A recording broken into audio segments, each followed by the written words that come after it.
Hello বন্ধুরা, শাশুড়ি বৌমা রান্নাঘরে তোমাদের সবাইকে স্বাগত জানাই। আশা করি তোমরা সবাই ভালো আছো। তো আমরাও খুব ভালো আছি। তো আজকে আমি তোমাদের সাথে একটা নতুন রেসিপি শেয়ার করতে চলে এসেছি, যেটা হচ্ছে লাবড়া। তো লাবড়া বানানোর জন্য এখানে আমাদের গাছে দেখো কয়েকটা লাল নোটে ডাঁটা শাক হয়েছিল, আর তুলসী পাতা লেবু পাতা তুলে নিচ্ছি। তো বন্ধুরা, উদ্দেশ্যটা কি আজকে তাই বলে দিই। দেখো, আজকে হচ্ছে আমার যে ছোট্ট ভাগনাটি রথের সময় তার মামার বাড়িতে রথ রেখে গেছিলো। তো সেই উপলক্ষে আমরা ভেবেছি যে জগন্নাথকে কিছু ভোগ বানিয়ে দেবো। তো খিচুড়ি আর লাবড়া, খিচুড়িটা আসছে তোমাদের পরবর্তী ভিডিওতে। আর লাবড়া করার জন্য এখানে লাগছে বেগুন, বরবটি, রাঙালু, মূলো। দেখতেই পাচ্ছ, সব সবজি দিয়ে কিন্তু একটা সুন্দর করে লাবড়া ভোগ তৈরি করব। তো এখানে নিয়ে নিচ্ছি একটা গাজর। তো ভিডিওটি প্রথম থেকে শেষ অবধি দেখার জন্য তোমাদের কাছে অনুরোধ রইল। আশা করছি ভিডিওটি ভালো লাগবে। ভিডিওটি কেউ স্কিপ করো না, প্রথম থেকে শেষ অবধি দেখতে থাকো। তো আমার চ্যানেলে এখনও পর্যন্ত যারা নতুন বন্ধু, চ্যানেলটিকে সাবস্ক্রাইব করোনি, ঝটপট চ্যানেলটিকে সাবস্ক্রাইব করে পাশে থাকা বেল আইকনটিকে প্রেস করে দাও। আর লাগছে এখানে একটা বড় সাইজের আলু। তোমরা কিন্তু সবজির পরিমাণটা তোমাদের পরিমাণ মতো দিতে পারো। আর লাগছে পটল, কাঁঠালের বীজ। তো দেখো, আমার কিন্তু এখানে সবজিগুলো কাটা হয়ে গেছে। তারপরে এখানে কুমড়ো, থোড়, ঝিঙে, তারপরে লঙ্কা, টমেটো, লাল নোটের ডাঁটি, এই সমস্তই লাগছে লাবড়া করার জন্য। তো এবার চলো গ্যাস জেলে কড়া বসিয়ে দিয়েছি।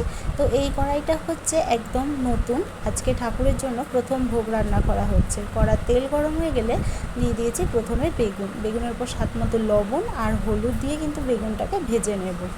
তো যে কটা সবজি আমার এখানে ভাজার প্রয়োজন, তো আমি সেগুলোই কিন্তু পরপর ভেজে নেব। এখানে দেখতেই পাচ্ছ আমার বেগুনটা ভাজা হয়ে গেছে, এবার তুলে নিচ্ছি। এবার ওই তেলের মধ্যেই কিন্তু বড়িটা আমি ভেজে নেব।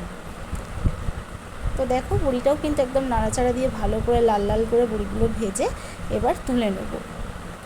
আমি এখানে লাবড়া করার জন্য কিছু পরিমাণে সবজি ভেজে নেব যেটা প্রয়োজন, আর বাদবাকিটা একবারে কিন্তু নাড়াচাড়া দিয়ে সিদ্ধ হতে দিয়ে দেবো।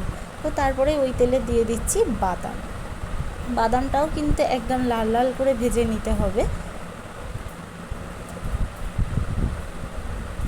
তো কারা কারা এরকম বাড়িতে জগন্নাথ ঠাকুরের জন্য ভোগ বানিয়েছো, বা যে কোনো ঠাকুরেরই ভোগ বানিয়েছো, আমাকে কিন্তু অতি অবশ্যই কমেন্টে জানাবে। তো দেখো, বাদামগুলো কিন্তু আমার ভাজা হয়ে গেছে, এবার আমি তুলে নিচ্ছি। তো এবার ওই তেলেই দেখো পটলগুলো কিন্তু লবণ আর হলুদ দিয়ে ভেজে নিয়েছি, ভাজা হয়ে গেলে পটলগুলো তুলে নিচ্ছি। এখানে বরবটিও কিন্তু ভাজা হয়ে গেছে। এবার ওই তেলের মধ্যেই কিন্তু আমি আরেকটু পরিমাণে তেল দিয়ে দেবো। তেলটাও কিন্তু তোমরা তোমাদের পরিমাণ বুঝে দেবে। কাঁচা লঙ্কা চেরা, গোটা জিরে আর তেজপাতা দিয়ে ভালো করে ফোড়নটাকে নেড়ে চেড়ে ভেজে নিতে হবে।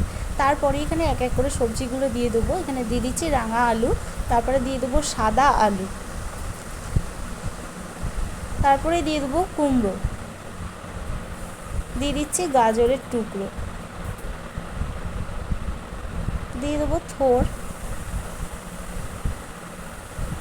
দিয়ে দিচ্ছি মূলো, কাঁচকলা, কাঁঠালের বীজ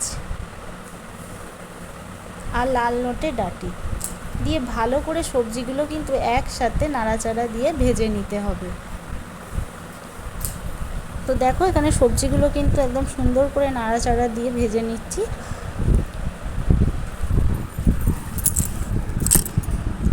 এবার দিয়ে দেবো স্বাদ মতো লবণ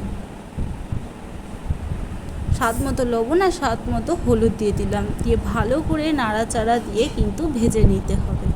আর হ্যাঁ বন্ধুরা, তোমরাও কিন্তু চাইলে এরকম নিরামিষই লাবড়া আর খিচুড়ি করে ঠাকুরকে ভোগ দিতে পারো। তো 15 মিনিট পর ঢাকাটা খুলে দিলাম। এরপরেই দেখছো আবারও ভালো করে কিন্তু নাড়াচাড়া দিয়ে সবজিগুলোকে সব ভেজে নিতে হবে। তারপরে এখানে দিয়ে দেবো কয়েকটা কেটে রাখা টমেটো কুচি, দিয়ে দিচ্ছি আদা বাটা, দিয়ে ভালো করে মশলাটাকে সবজির সাথে কষিয়ে নিতে হবে। তো দেখো, তারপরে এবার এখানে দিয়ে দিচ্ছি জিরে গুঁড়ো আর ধনে গুঁড়ো,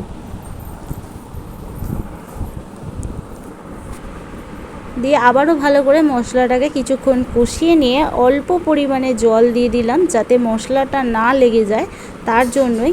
ভালো করে দেখো সব সবজিগুলো কষিয়ে নিলাম। এরপরে আমি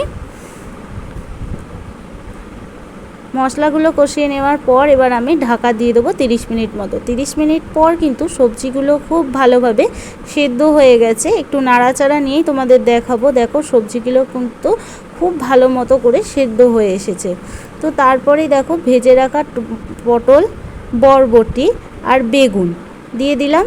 দিয়ে ভালো করে কিন্তু আবারও নাড়াচাড়া দিয়ে সব মশলার সাথে ভাজাগুলো মিক্সড করে নেব। দেখতেই পাচ্ছ ভালো করে নাড়াচাড়া দিয়ে ভাজা সবজিগুলোও কিন্তু একদম কষিয়ে নিচ্ছি মশলার সাথে। এবার দিয়ে দিচ্ছি একদম পরিমাণ মতো জল, দিয়ে 30 মিনিট মতো আবারও ঢেকে দেবো, যাতে সবজিগুলো খুব সুন্দরভাবে সেদ্ধ হয়ে যায়। তো দেখো এবার আমি নাড়াচাড়া দিয়ে নিয়ে ঠিকঠাক করে নিয়ে এবার কিন্তু আমি 30 মিনিট মতো ঢেকে দেবো, যাতে সবজিগুলো খুব সুন্দরভাবে সেদ্ধ হয়ে যায়। তো চলো ঢেকে দিলাম। এবার 30 মিনিট পর দেখো সবজিগুলো কিন্তু খুব সুন্দরভাবে সেদ্ধ হয়েছে আর টকবক করে কিন্তু ঝোলটা ফুটছে।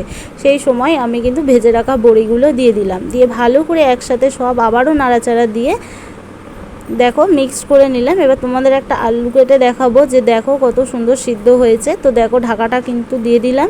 তো আবারও কিছুক্ষণ পর ঢাকাটা তুলে নিচ্ছি। তো এখানে কিন্তু আমার বড়িটাও সবজিগুলোর সাথে খুব সুন্দরভাবে সেদ্ধ হয়ে গেছে। তো দেখতেই পাচ্ছ নাড়ানোর সময় আলুগুলো কিন্তু ভেঙে যাচ্ছে খুন্তির গায়ে লেগে। তো দেখে বুঝতেই পারছো যে খুব সুন্দরভাবেই কিন্তু সেদ্ধ হয়েছে। তো দেখো একটা আলু কেটে দেখাই, দেখো কত সুন্দরভাবে সেদ্ধ হয়ে গেছে। গাজরটাও সেদ্ধ হয়ে গেছে।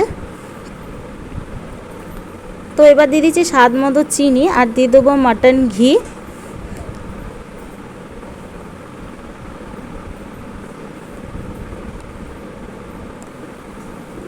দিয়ে আবারও দেখো নেড়ে চেড়ে ঘিটা কিন্তু মিক্সড করে দিতে হবে, চিনিটা আর ঘিটা। দেখো আবারও ভালো করে নাড়াচাড়া দিয়ে সবজিগুলোকে মিক্সড করে আর এখানে দিয়ে দিচ্ছি এভারেস্টের সবজি মশলা। তো এভারেস্টে দেখতেই পাচ্ছ সবজি মশলা দিয়ে দিলাম, দিয়ে ভালো করে কিন্তু নাড়াচাড়া দিয়ে নিলেই আজকের আমার এই ভোগের লাবড়া তৈরি হয়ে গেল। তো তোমরা কিন্তু যে কোনো পুজোতেই নিরামিষে এরকম লাবড়া তৈরি করে মানে ভগবানকেও প্রসাদ দিতে পারো। তো দেখো এবার আমি নামিয়ে নিচ্ছি গরম গরম। তো এখানে বাদাম কুচি করে রেখেছিলাম, দেখতেই পাচ্ছ ওপর দিয়ে দিয়ে একটু ডেকোরেশন করে দিলাম। তো আজকের আমার এই ভোগের প্রসাদটা কেমন লাগলো, লাবড়া রেসিপিটা, যদি তোমাদের ভালো লেগে থাকে চ্যানেলটিকে সাবস্ক্রাইব করে পাশে থাকা বেল আইকনটিকে প্রেস করে দাও।